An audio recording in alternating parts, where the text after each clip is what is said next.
they put themselves in a place where they decreed certain things securities, certain things not securities.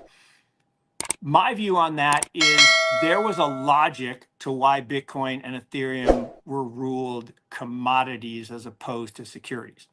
And that's because when you deem something a commodity, you can then have futures contracts against it, which then allow you, as Leo Melamed from the CME said, to tame the price.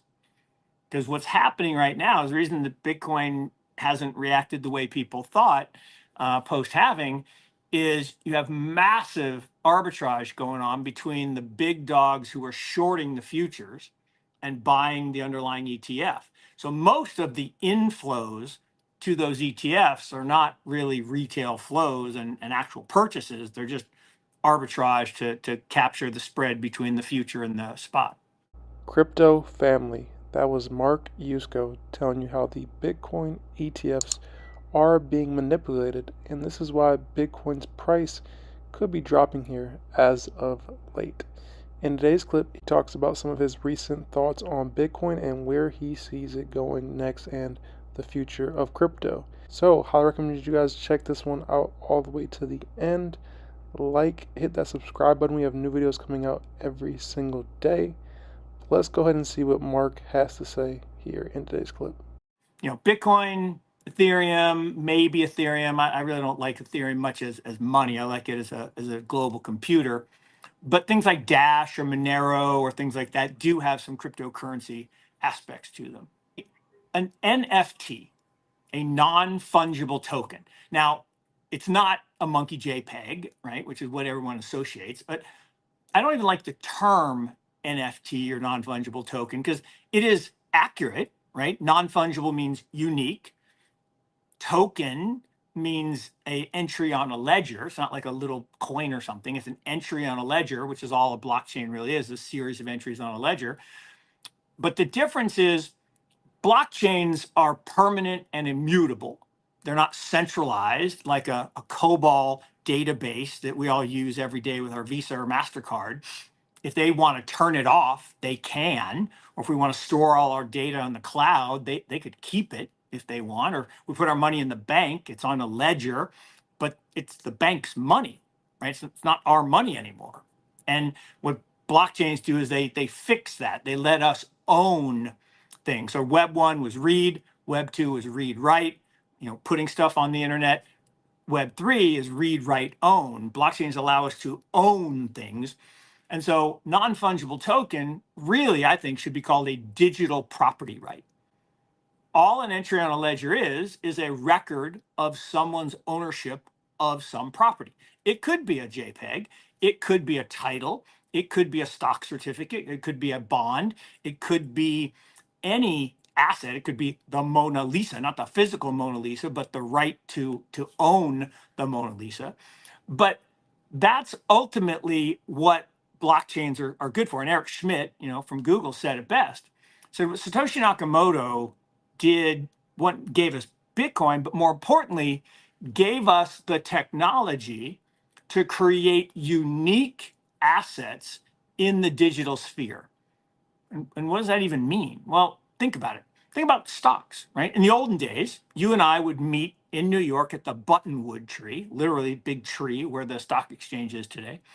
And we would bring our analog stuff, stock certificates and pieces of paper, banknotes, and we would meet and we would exchange. And we had to be physically proximate.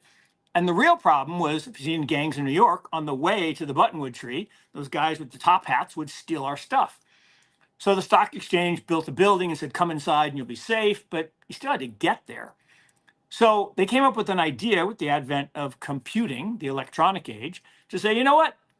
Put the banknotes in the bank and let them be ones and zeros electronic database. Put your stock certificates in Dallas, Texas, and DTCC and have these QSIPs, these alphanumeric codes, and you guys can change. In the old days, physical people would go and do the bartering on the floor of the stock exchange. Now it's just computers. There's no people there. Not no people, but almost no people.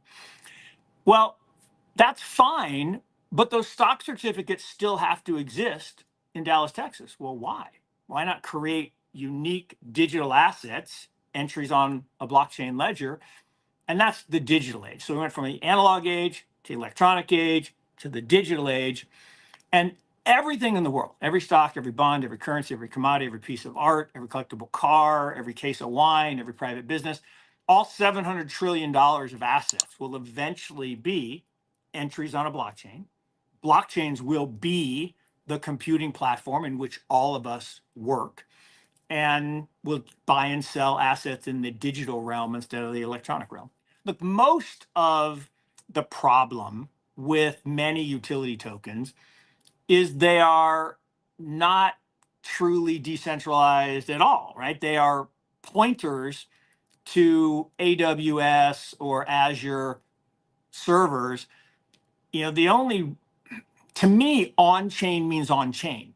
If I want to own an asset on chain, I want it physically on the chain. And to me, proof of work is the best way to do that. So ultimately, I think Bitcoin has a huge advantage, kind of the Lord of the Rings, one chain to rule all chains.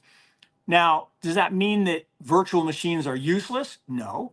Does it mean that I think there are weaknesses in proof of stake and proof of history? Yes. Does it mean that they are more centralized than they should be? Absolutely. What will fix that? More development activity, more nodes, more decentralization. But in the short run, yeah, they are overly centralized comparatively. Yeah, so look, the problem with trying to time the yen implosion, Kyle Bass has been trying to do it for 15 years. 15 years. And there are people that predated him that said, hey, when you get to 100% debt to GDP, you got to collapse. Well, maybe it's 150. Well, maybe it's 180. Well, maybe it's 220. Well, the reality is because of the yen carry trade.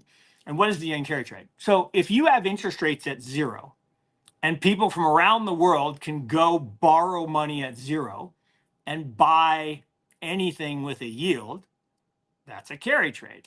So for years, the yen was the axe in that global carry trade, which was really interesting because other countries could have lowered their rates to zero, which eventually they did. And so there was this period 3 years ago where the yen actually strengthened. You're like, that can't be, right? Everything about this country is imploding except the quality of life. The quality of life is really, really high, especially if you happen to live already in Tokyo. Food's great, apartments are great, it's great quality of life. But short version of the long tail is once the Fed went back to punishing, punishing the masses by raising rates, um, or I should say, unpunishing savers. Right? Because by going to zero, you're punishing the savers and you're stealing money from the savers to give it to the rich because they lever up everything.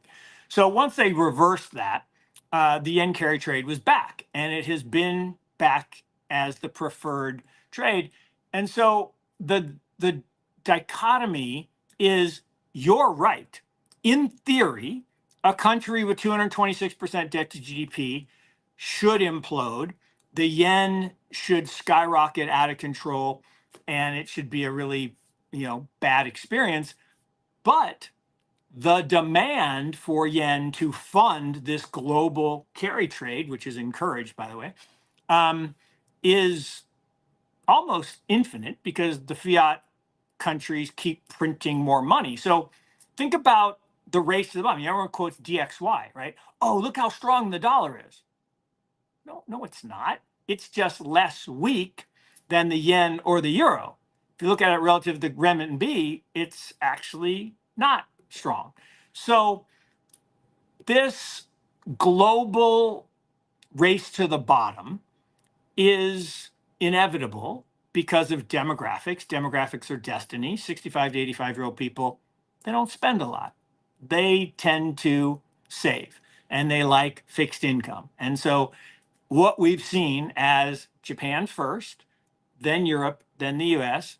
Every single day, 10,000 people in the United States and Europe turn 65 for the next 7+ years. And that is going to continue to play out. So if you want to know what's going to happen in US and Europe, just look at Japan 11 years ago. And so, they peaked in 89, we peaked in 2000, their debt got downgraded 11 years later, US debt gets downgraded. Same kind of things happen. And ultimately, I think the yen is a controlled demolition, not a out of control demolition. And I think the yen carry trade is back to being the most preferred because they're the place that still has zero rate.